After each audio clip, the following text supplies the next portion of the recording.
So positivity coaching, right? It's more than just fluffy sayings, and we're diving deep into that today. We're talking about how it can actually rewire your thinking, help you unlock your potential, all that good stuff.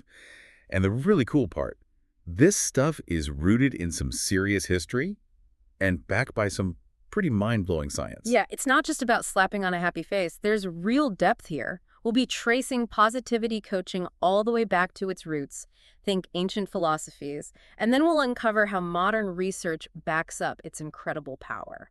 Okay, so let's unpack that a little. When you hear positivity coaching, what's the first thing that comes to mind? Because I think for a lot of people, it's just, oh, think happy thoughts, but it's got to be more than that, right? You're totally right. It's way more than that. The foundation here is positive psychology. It's about actively cultivating a resilient mindset.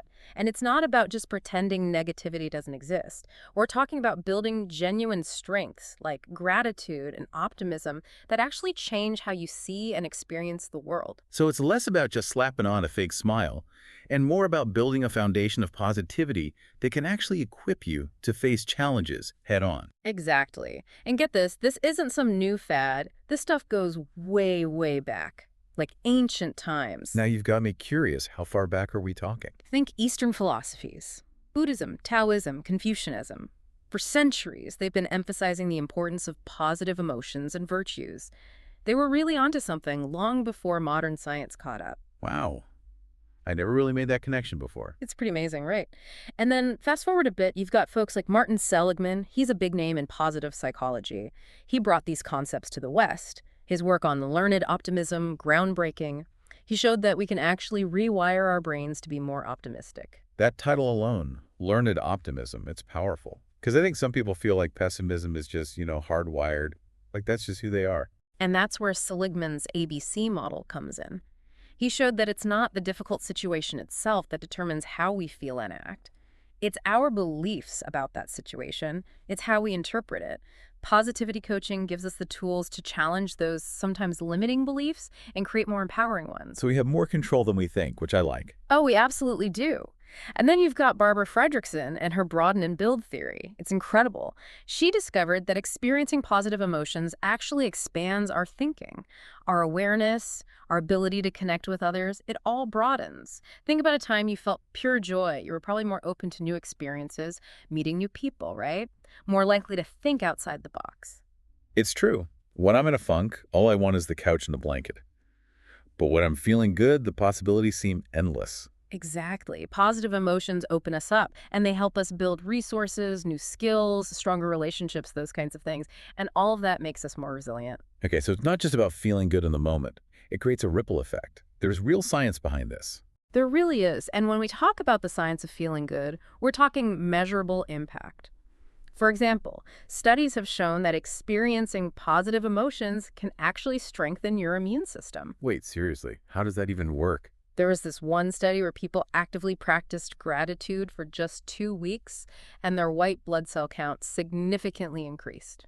Amazing, right? That is amazing. I always thought of gratitude as a nice to have, but not necessarily a necessity. This changes things. It turns out that cultivating these positive emotions can have a real physical impact on our well-being. And it goes even further. Positivity coaching gives us tangible tools. We can rewire our thinking, break free from those negative thought patterns that can hold us back. Okay, so let's talk tools. What's one example? How can people start to rewire their thinking? Visualization is huge. And it's not just about vaguely picturing what you want. I'm listening. It's about creating this vivid mental picture as if you've already achieved that goal. Imagine the sights, the sounds, how it feels, even the smells associated with that success. Make it real in your mind and your brain starts to believe it's possible. That's powerful. So you're basically tricking your mind into believing in your own success. Exactly. You're creating a mental blueprint that guides your thoughts, your beliefs, even your actions towards that outcome. And then there's affirmations and positive self-talk. It's about tuning into that inner voice, that running commentary, and choosing to be your own cheerleader instead of your own worst critic. Because let's face it, sometimes that inner critic is brutal. Oh, absolutely. But if we consistently give ourselves these positive messages, we can actually reprogram our subconscious mind. And that's incredibly powerful because our subconscious shapes so much of our thinking and our experiences, even if we don't realize it. It's like we're giving our brains a workout, training them for success instead of just hoping for the best. Exactly. And it's not just about us as individuals either. It scales up. Think about workplaces. You know how some places just have a different vibe? Oh yeah, for sure. You can just feel it when you walk in. Right. And a lot of times, that positive energy, it's intentional. Companies are incorporating positivity into their culture. And it's not just about keeping employees happy, although that's definitely a good thing. We're talking increased productivity, better communication, even higher employee retention rates. So it's not just some feel-good HR initiative. There are actual business benefits. Exactly. When employees feel valued, when they feel supported, they're more engaged, they're more creative, they're more invested in their work, and that all goes straight to the bottom line. It makes sense. Yeah. I mean, who wants to work in a negative environment? Nobody. And it goes beyond the workplace walls, too. When a company embraces this culture of positivity, it impacts everything. Customer service, leadership, even how the brand is perceived.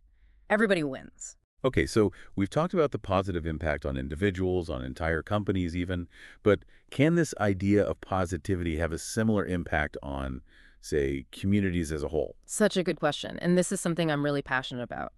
We're seeing more and more communities using positivity to address some big challenges. Things like crime, poverty, health disparities. It's pretty inspiring. That's amazing. But how does that actually play out? What are these communities actually doing? Well, there's a community in California that started a program teaching people positive communication skills. And get this, they saw a significant drop in neighborhood disputes, and people were way more engaged in their community. Then you've got a town in Michigan. They focused on building resilience in young people. They used after-school programs that really emphasize creativity, teamwork, self-expression, the results. Youth crime went down, and school performance actually improved. Wow. It's incredible to think that promoting something as, I don't know, seemingly simple as positivity can have that kind of impact. It really shows you how interconnected everything is. When individuals embrace a more positive mindset, it ripples outward. It affects their families, their communities, even the world. This is all so inspiring. But I can also see how it might feel overwhelming for someone just starting out. So for someone listening who's thinking, okay, this sounds great, but where do I even begin? What's one small step they can take today? That's a great question. And you're right, it can feel like a lot. But remember, even small changes can make a big difference. So if you're ready to explore this, start by just noticing your self-talk. You mean that voice we all have in our heads? Exactly. Throughout the day, pay attention to your thoughts. Are they mostly positive or are they negative? Are you encouraging yourself or putting yourself down? Just becoming aware of that inner dialogue, that's a huge first step. It's like holding up a mirror to our own minds. Yes, it really is. And once you're more aware of that self-talk, you can actually start to shift it. So let's say you catch yourself thinking, ugh, I'm terrible at this. Try reframing that thought. Instead of being so hard on yourself, maybe say, you know what? I'm still learning, and that's okay. Be your own cheerleader, not your own worst critic. I love that. Be kind to ourselves, something I think a lot of us could be better at. Absolutely. We all deserve that inner kindness, and the more we practice it, the more it will extend outward. It'll impact how we interact with everyone else. So we've talked about positivity's impact on individuals, workplaces, even entire communities. But earlier you mentioned that this idea of positivity, it's deeply rooted in ancient philosophies. Can you tell us more about that connection? Definitely. If we look at traditions like Buddhism, Taoism, they put a lot of emphasis on certain virtues, things like inner peace, acceptance, compassion, mindfulness. And those same qualities, they're also central to positivity coaching. So while the language and the methods might be different, the core ideas are actually pretty similar. Exactly. Mindfulness, for example, it's this core idea in Buddhism, and it fits perfectly with positivity coaching. It's about being present, aware of your thoughts, your emotions, your behaviors without judgment. And that can be so helpful, especially for managing stress, reducing anxiety, just overall well-being. And what about Taoism? What are the connections there? Well, Taoism emphasizes harmony, living in sync with the natural flow of life, accepting what is and letting go of that need to control everything. And that aligns beautifully with positivity coaching's focus on controlling what you can and letting go of the rest. So surrendering to the present moment, trusting that even amidst challenges, there's an underlying wisdom at play. Exactly. It's about saying, I don't have to have all the answers. I can just be present, be adaptable, go with the flow. It's amazing how these ancient philosophies are still so relevant today, maybe even more so now than ever. I agree. It's really inspiring to see how those ancient teachings are showing up in modern practices, like positivity coaching. It tells you something about these principles. They're timeless, they're powerful, they can really guide us toward a better, more fulfilling life. Absolutely. Now, are there any specific areas of life where you see positivity coaching having the biggest impact? It's incredible how far-reaching the effects can be, but I'd say relationships, careers, and our overall health and well-being, those are the areas where I often see the most amazing transformations. So relationships, careers, our well-being, positivity can really make a difference in all these areas. It's powerful stuff, but I'm sure some people listening are thinking, okay, where do I even start? It can feel like a lot to take in. It can be overwhelming for sure, but the good news is even small changes can make a big impact. If you're ready to explore positivity, start by simply paying attention to your self-talk. That voice in our heads, the one that never seems to shut up. That's the one. As you go through your day, really tune in to those thoughts. Are they mostly positive or are they more negative? Are you your own worst critic or are you kind to yourself? Just becoming aware of that inner dialogue, that's a huge GE step. It's like we're taking a step back and observing our thoughts instead of just letting them run wild. Exactly. And once you're more aware of that self-talk, you can start to consciously change it. So let's say you catch yourself thinking, ugh, I'm so bad at this.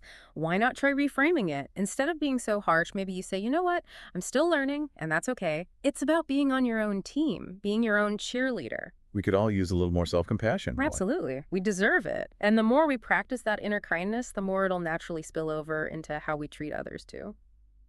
This has been such a fascinating deep dive. We've covered so much ground, from ancient philosophies to modern science, all pointing to the incredible power of positivity. It's been a pleasure exploring this with you. And for everyone listening, remember this. You have the power to choose your thoughts. And when you choose your thoughts, you have the power to shape your reality. Choose wisely. Choose positivity. Such great advice. Thanks for listening, everyone, and we'll see you next time for another deep dive.